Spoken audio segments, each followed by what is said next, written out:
Sasaran utama dalam program kerja ini yaitu ibu-ibu yang memiliki anak usia dini yang diberikan sosialisasi pentingnya ibu sebagai pengganti guru saat di rumah melalui pengaplikasian alat permainan edukatif atau APE sebagai kegiatan pembiasaan di rumah. Di masa pandemi seperti ini, pembelajaran dilakukan secara daring atau dari rumah, maka aspek perkembangan sosial emosional pada anak berkurang dikarenakan anak-anak melakukan semua kegiatan di dalam rumah serta tidak bisa bertemu dengan teman-teman sebayanya.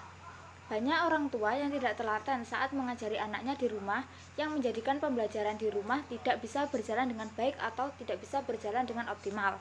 Oleh karena itu, dibutuhkan peran orang tua sebagai pengganti guru ketika di rumah dalam membimbing anaknya.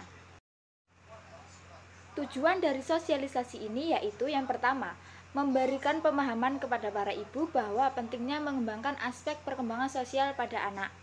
Yang kedua, untuk memberikan pengertian tentang pentingnya ibu menjadi pengganti guru ketika di rumah.